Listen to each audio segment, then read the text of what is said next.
My name is Katie Tomberlin, and I'm from Carteret County. This is Community Rising, Shoreside's environmental stories, broadcasting from the Working Narrative Studio. Coming up next are stories from coastal North Carolina.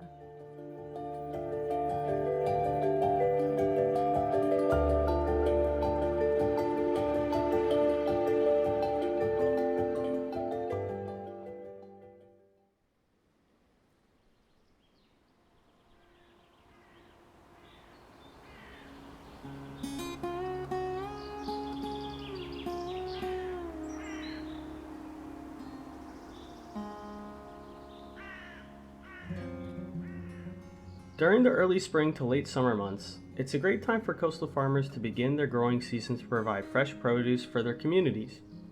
There's something special about naturally grown products that were made within your town, especially honey. If you've ever had the opportunity to wander down to your local farmer's market, you know that nothing can compare to the taste of raw natural honey. Honeybees work hard to provide this wonderful treat, but did you ever stop to wonder what else they do for us? Let's take a visit into a bee yard with some local beekeepers in Onslow County to find out the mysteries behind bees and their honey.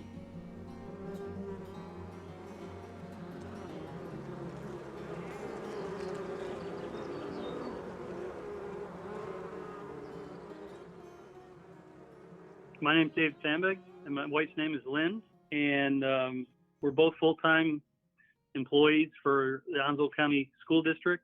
And we like to say we're hobbyist beekeepers, but it's gotten a little bit bigger than that. It sounds like beekeeping can be quite a handful at times. So what's involved within a local honeybee farm? So the name of our business is Deep Creek Bee Farm. And basically we have the 4 bee yards. One is on property that we own across the street from us. And they're all different. They're not all built the same, our bee yards. We're in bear country, and there's other animals around. Every one of our yards has an electric fence around it that runs off solar, but they're all set up with the same materials. And what we do is we take roll roofing, we put it down on the ground, and then we go over that with landscape fabric. And then our beehives are actually off the ground. They sit on cinder blocks, and then we put 4x4s down. So they're somewhere between the bottom of the beehive, somewhere between knee height and a little above your waist. It just makes it a lot easier to work the beehives. And then on the property that we own across the street, we have what we call the honey house. It's basically just a glorified building. It's a 12 by 20. And that's where we do all our honey production. We do our extraction, our uncapping, and then we have some storage there. And then we just recently had a 20 by 28 building put up on the same piece of property. And we basically moved our entire operation into that building.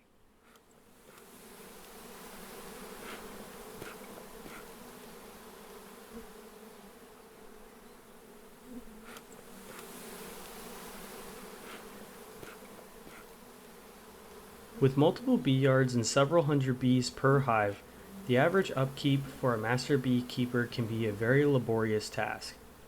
So what does a typical day for a beekeeper look like? We started with 2 beehives, and the recommendation for any association is for individuals to start with 2, because that way you can compare one with the other. If you just have one hive, you really don't know what's going on with the bees, where if you have 2 and the numbers in one hive get smaller, then you can kind of look and say, hey, what's going on here? And today, 6 years later, we have 50 beehives and 4 bee yards scattered throughout Onslow County. So Lynn's favorite saying when everybody asks her about bees is, I don't know if I signed up for all this. I never really wanted to get to 50 hives, but that's where we are today. 4 bee yards, 50 hives, and about every 7 to 10 days we get in the bees. We call it working the bees, because if you start at 8 o'clock in the morning, by the time you get to the other end, it's noon, and you're hot and you're about ready to fall out.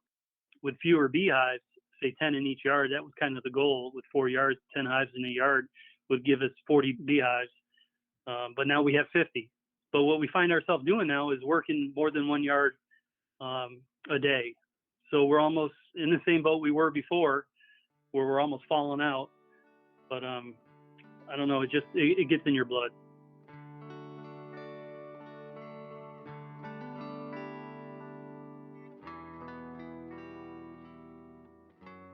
Since honey is a popular sweetening product, there is a large industry for honey production, both on the local and commercial level. But is there a difference between store-bought honey versus local honey? You know, until the past few years, beekeeping was kind of a lost art. But in our association now, we're finding that a lot of younger people are getting back into beekeeping, which is really good. We're just trying to spread the word. What I tell people is if you don't know your beekeeper, you don't know your honey. And if you really think about that, there's a lot of truth to that.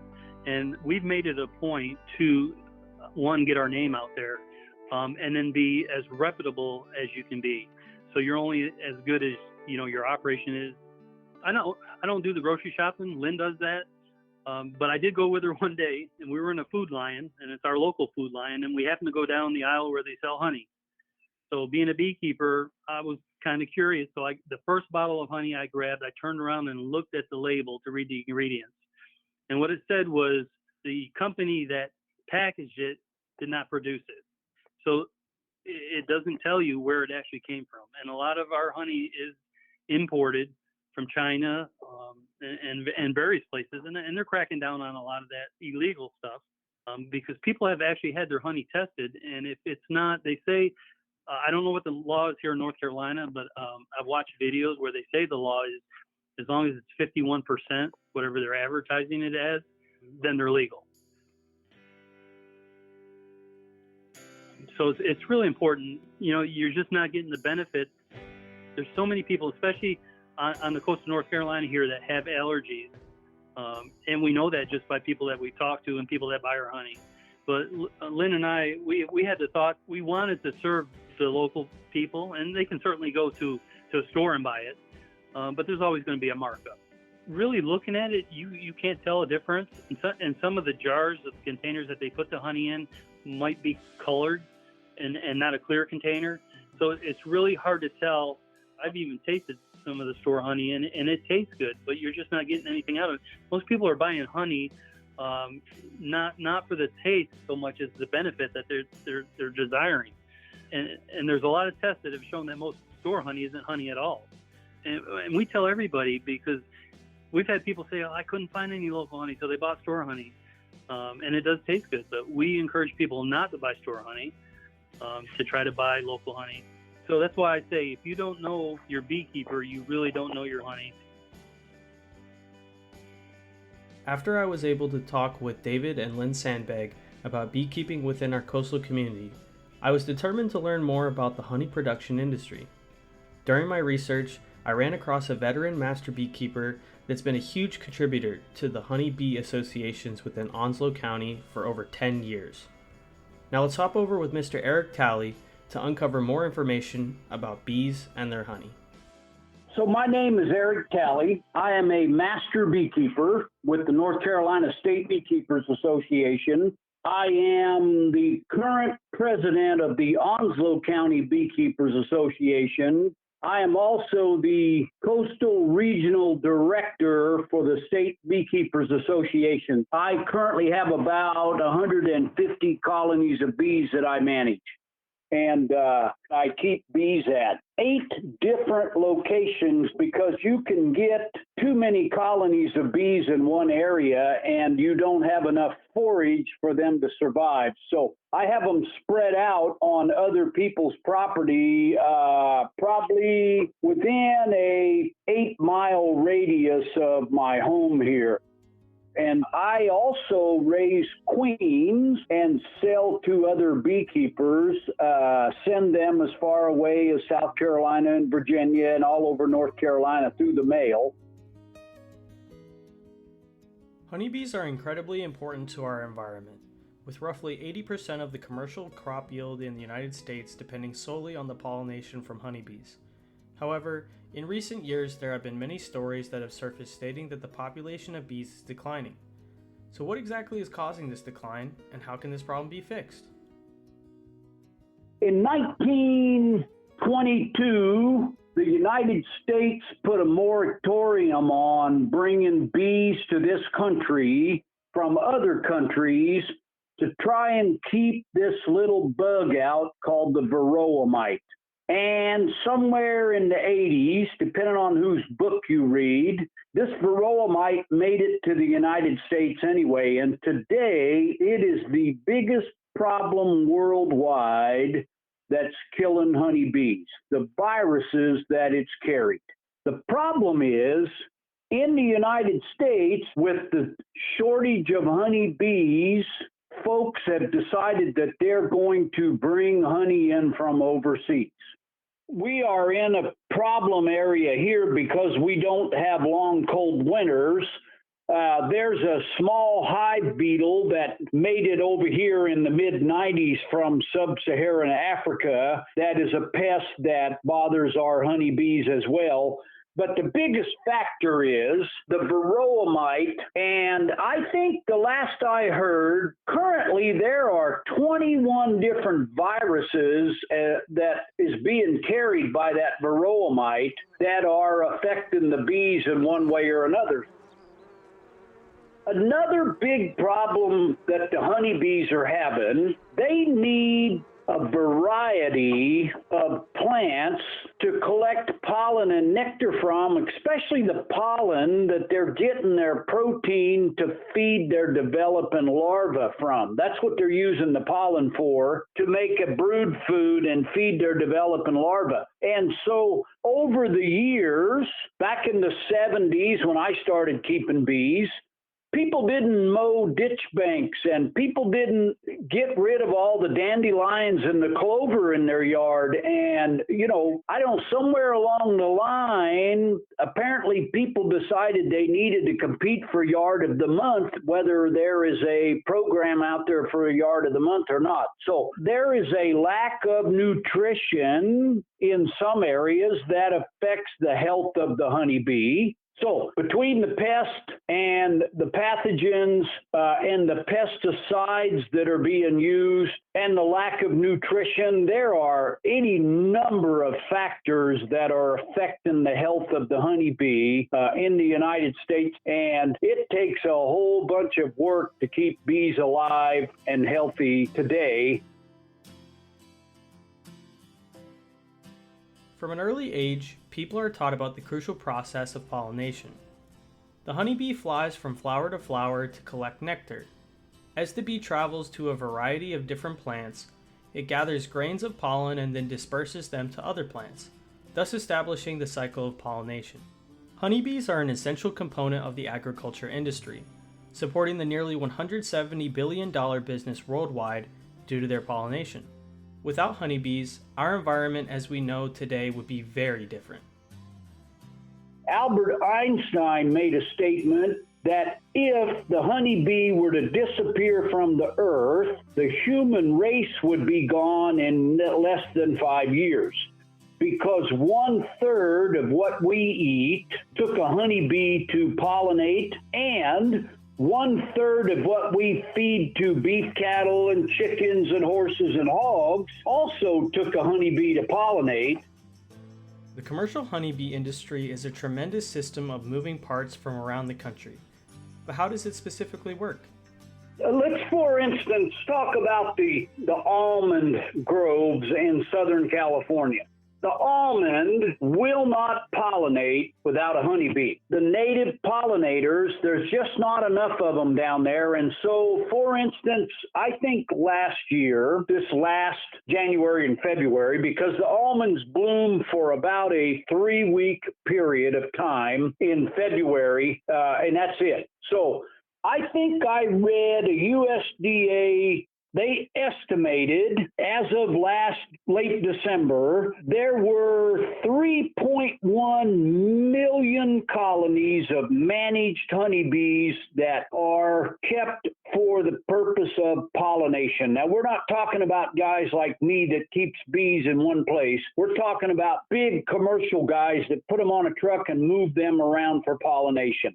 So of the 3.1 million colonies of bees, this report, I think it said 2.8 million colonies of bees got put on trucks and sent to California from all of 48 states just for a 3-week pollination of the almonds. And so there's a lot of money involved in both the production of edible items in this country and in the pollination of those.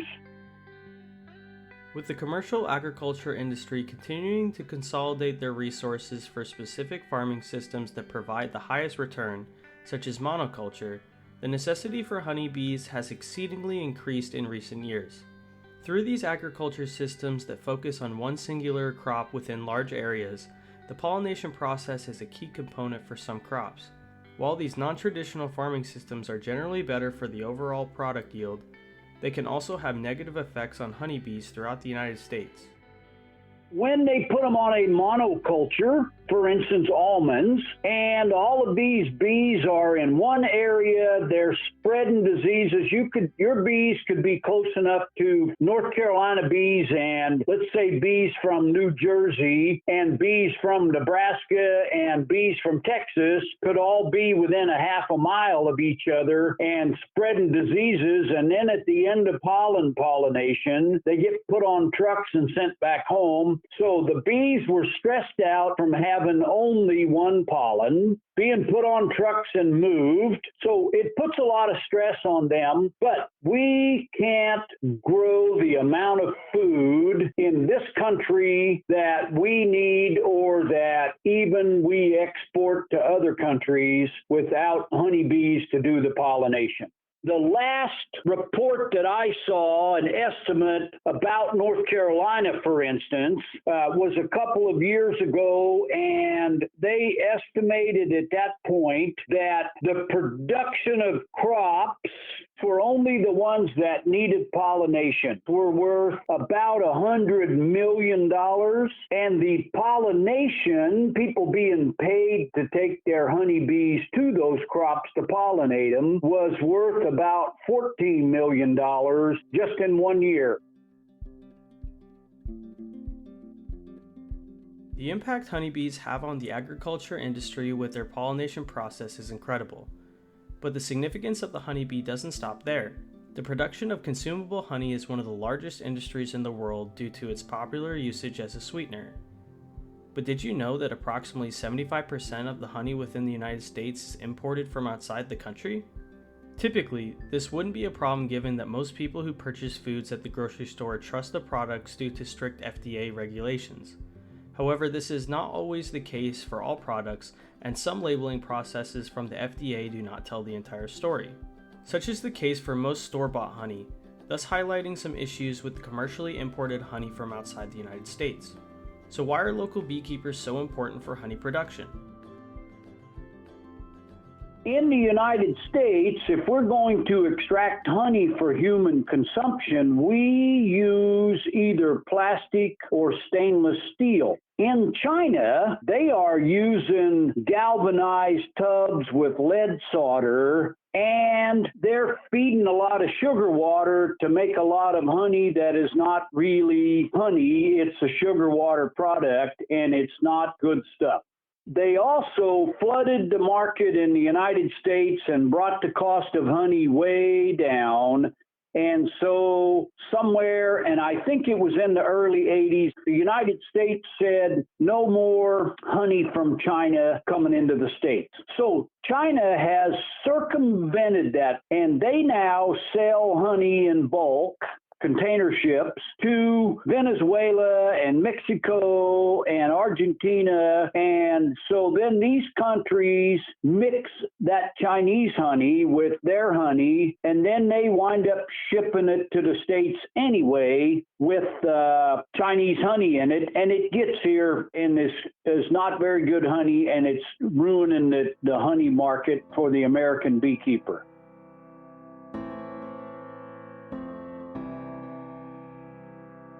It has really affected the commercial guy who's trying to sell honey here in the United States. And we don't know how healthy it is if they're using lead and solder and galvanized tubs to do their extraction with. So when you go look at these jars in a big box store, the back of a honey label, for instance, at Walmart or Sam's Club or something, USDA requires that they label the country of origin. So most of them say USA/Argentina or USA/Venezuela or something. So that means that at least 51% of that honey came from the United States, and the rest of it came from Venezuela or wherever, Argentina, wherever they've got labeled onto there. The problem is, if Chinese honey made it to Argentina and got mixed with theirs,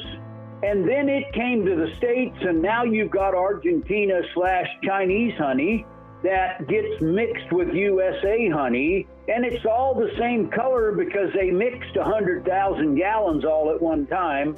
And it's fermenting if you look at the top of the jar because it didn't have the right amount of the moisture content's too high. And once it ferments, it's not good for the bees and it's not good for us.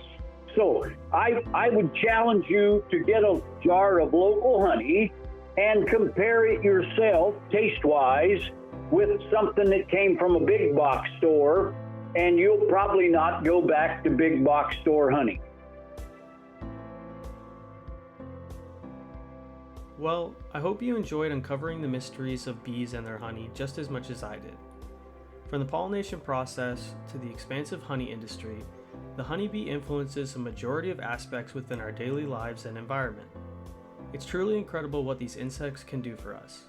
A special thank you to David and Lynn Sanbeg of Deep Creek Bee Farm, along with Eric Talley of the Onslow County Beekeepers Association for helping me with this story. Without all of you, this story would never have been possible.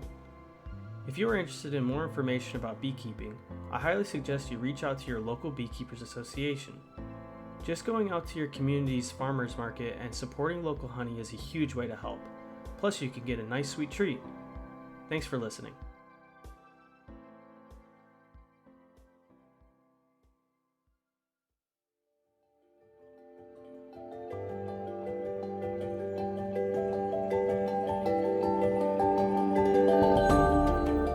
You've been listening to Community Rising, Shoreside's Environmental Stories. This podcast is a special project of Shoreside's and Working Narratives. Do you have a story from our coast that you would like to share? Contact us at info@shoresides.org. Thank you for listening.